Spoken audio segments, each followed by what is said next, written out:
हर गुजरते दिन के साथ अरावली की पहाड़ी को बचाने की लड़ाई और भी तेज होती जा रही है, और इससे बड़ी विडंबना शायद ही कोई हो। एक तरफ देश का नेतृत्व विदेश में जाकर पर्यावरण के नाम पर पेड़ लगाता है, दूसरी तरफ उसी देश में उसी वक्त अरावली जैसी जीवन रेखा कागजी परिभाषा में लगभग खत्म कर दी जाती है। यही है असली विरोधाभास, यही है पर्यावरण की राजनीति की सच्चाई।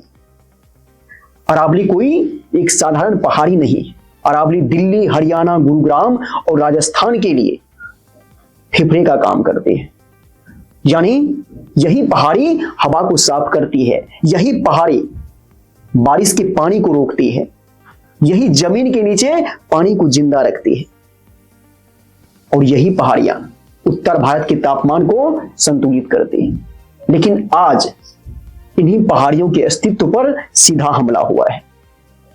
सुप्रीम कोर्ट ने केंद्र सरकार के पर्यावरण, वन और जलवायु परिवर्तन मंत्रालय की ओर से एक सिफारिश स्वीकार कर ली, और उसी के आधार पर एक नई परिभाषा तय कर दी गई। नई परिभाषा साफ कहती है कि सिर्फ वही भू आकृतियां अरावली मानी जाएंगी जो अपने आसपास के इलाके से कम 100 मीटर ऊंची हो। अब जरूर किए सोचिए कि अरावली की असली पहचान क्या है।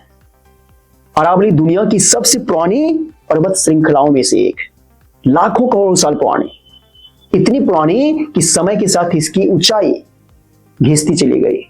इसलिए अरावली की ज्यादातर पहाड़ियां बहुत ऊंची नहीं है। लेकिन क्या इसका मतलब यह है कि वो कम जरूरी है? यही सवाल इस फैसले में पूरी तरह से नजरअंदाज कर दिया गया। अब आंकड़े पर आते हैं, यहीं से असली तस्वीर साफ होगी। राजस्थान में करीब 1.6 लाख पहाड़ियां मौजूद है, लेकिन 100 मीटर की शर्त पर सिर्फ 1048 पहाड़ियां इस परिभाषा में शामिल होती है। मतलब क्या हुआ? मतलब लगभग 90% अरावली क्षेत्र कानूनी सुरक्षा से बाहर हो जाएगा। 1.6 लाख में से सिर्फ 1048, इससे ज्यादा डरावने वाला आंकड़ा अब सोच सकते हैं क्या हो सकता है। फॉरेस्ट सर्वे ऑफ इंडिया की आंतरिक रिपोर्ट भी यही बताती है।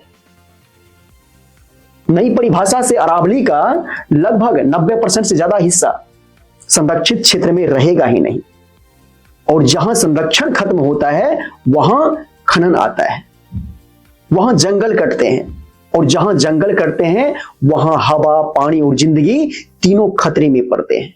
इसलिए आज राजस्थान की सड़कों पर लोग उतर आए हैं। जयपुर से लेकर दूसरे इलाके तक जोरदार प्रदर्शन हो रहे हैं, नारे लग रहे हैं, गीत गाकर लोग विरोध कर रहे हैं। लोग साफ कह रहे हैं आप हमारा वजूद मिटा रहे हैं। गिरफ्तारियां हो रही है, पुलिस मौजूद है, लेकिन चेतावनी भी साफ है, आज 5 लोग गिरफ्तार होंगे, कल पूरा जयपुर गिरफ्तारी देने के लिए खड़ा होगा। क्योंकि यह लड़ाई सिर्फ जंगल की नहीं है, यह लड़ाई भविष्य की है। इस आंदोलन में सिर्फ राजनीतिक लोग भाग नहीं लिए हैं, युवा भी हैं, सामान्य लोग भी हैं, और अब आर्टिफिशियल इंटेलिजेंस भी इस लड़ाई का हिस्सा बन चुका है। AI के जरिए तस्वीरें बनाई जा रही है। एक तस्वीर आज की अरावली दिखाती है हरी भरी, जिंदा, और दूसरी तस्वीर भविष्य की चेतावनी देती है, सूखी, बंजर, धूल भरी। सवाल सीधा है, क्या इस भविष्य को असंभव कहा जा सकता है, या यही वो हकीकत है जिसकी तरफ हम तेजी से बढ़ रहे हैं? इसी बीच एक आवाज बहुत मजबूती से सामने आती है, जिगीशा जोशी, जिन्हें लोग मेवाड़ी बाई के नाम से जानते हैं। वो पूछती है, क्या 99 मीटर की पहाड़ी सांस नहीं लेती? क्या 99 मीटर की चट्टान पानी नहीं रोकती? वो साफ कहती है, आप जमीन को नहीं छू रहे, आप हमारे घर को छू रहे हैं, आप हमारी पहाड़ी को, हमारी पानी को और हमारी आने वाली पीढ़ियों को छू रहे हैं, बर्बाद कर रहे हैं।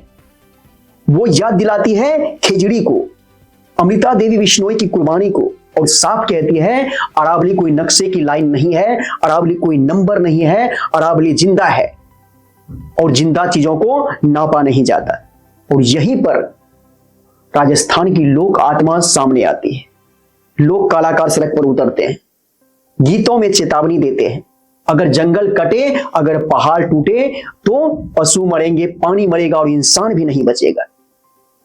गीत एक ही बात कहते हैं कि चुप रहना भी अपराध है। और इसी बीच एक तस्वीर सब कुछ कह देती है। एक तरफ प्रधानमंत्री विदेश में जाकर पेड़ लगाते हैं और दूसरी तरफ राजस्थान के लोग अपनी पहाड़ियों के लिए संघर्ष करते हैं।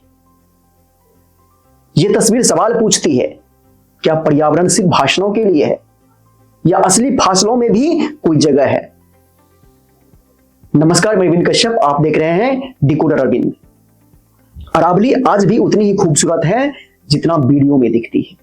हरी शांत, लेकिन शांति धोखा है, क्योंकि खतरा अब सामने नहीं, कागजों में लिखा जा चुका है।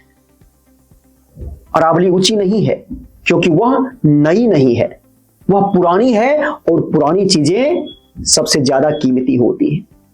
सवाल सिर्फ अरावली का नहीं है, सवाल सोच का है और यहीं से एक बड़ा फैसला जन्म लेता है। अगर अरावली के साथ ऐसा हो सकता है तो देश के दूसरे जंगल भी सुरक्षित नहीं बचेंगे। या यह किसी बड़े पैटर्न की शुरुआत है। अब सवाल यह है, क्या अरावली अकेला मामला है या एक बड़े पैटर्न की शुरुआत हो चुकी है? और जवाब है बिल्कुल हां, अरावली अकेली नहीं है। यह पैटर्न देश के दूसरे जंगल में भी दिखाई दे रहा है वर्तमान समय में। अब जरा देहरादून की तरफ चलिए।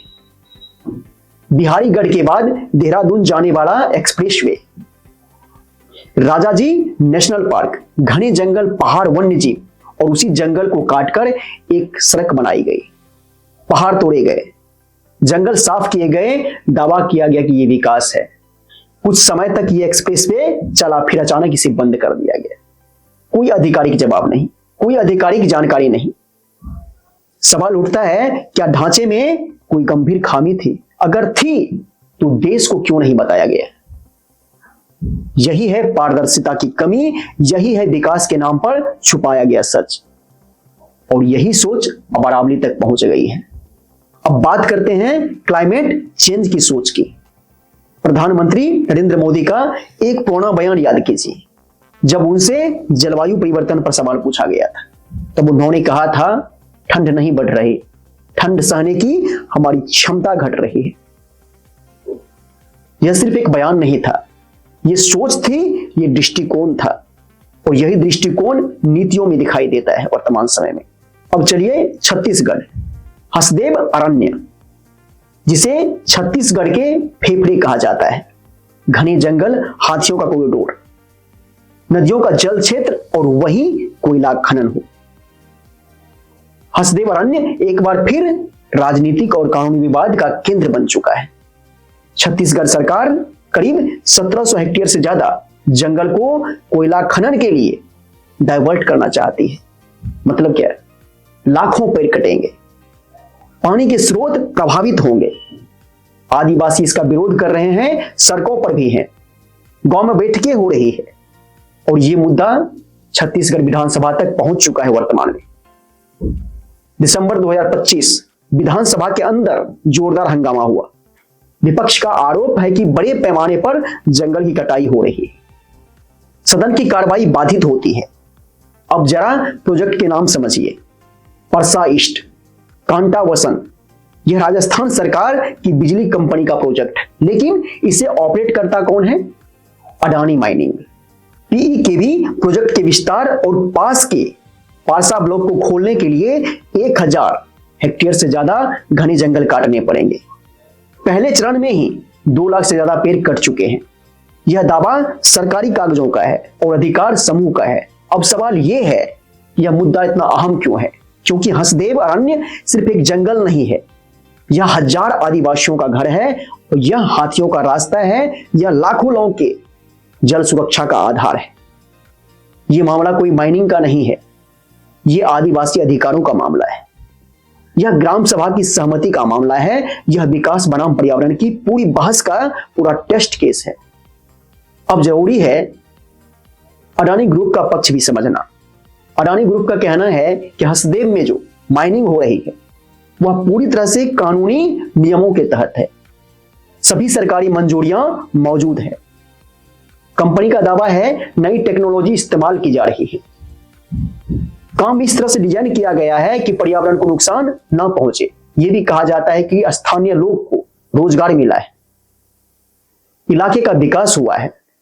अडानी ग्रुप इस प्रोजेक्ट को इंटीग्रेटेड एनर्जी और माइनिंग प्रोजेक्ट बताता है, सस्टेनेबिलिटी की बात करता है, कंप्लायंस की बात करता है। लेकिन यहीं से सवाल शुरू होते हैं। फर्जी दस्तावेजों का आरोप, ग्राम सभा की सहमति को लेकर सवाल, हाथियों के कॉरिडोर पर असर, पानियों के स्रोतों पर प्रभाव, जलवायु पर असर। इन सवालों पर अडानी ग्रुप का जवाब अक्सर सामान्य शब्दों में होता है। हम नियमों का पालन कर रहे हैं, हमारे पास क्लियरेंस है, लेकिन विस्तृत जवाब सामने नहीं आता और यही पारदर्शिता की कमी सबसे बड़ा सवाल बन जाती है।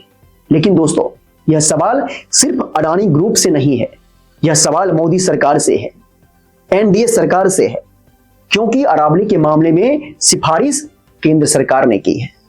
हंसदेव के मामले में मंजूरियां केंद्र और राज्य दोनों स्तर पर दी गई। देहरादून एक्सप्रेसवे, अरावली, हंसदेव तीनों अलग अलग जगहें हैं, लेकिन सोच एक ही है। पर्यावरण हमेशा दूसरे नंबर पर। विकास के नाम पर पहले काटो, बाद में सवाल पूछो, और जब सवाल उठे तो जवाब धुंधले रखो। और यही वजह है कि दिल्ली का प्रदूषण हर साल जानलेवा बनता जा रहा है, लेकिन उस पर गंभीर चर्चा नहीं होती। यही वजह है कि जंगल कटते हैं, नदियां सूखती हैं और फैसले इसी कमरे में लिए जाते हैं। अरावली के साथ जो हो रहा है वह चेतावनी है, हंसदेव के साथ जो हो रहा है वह भविष्य की झलक है।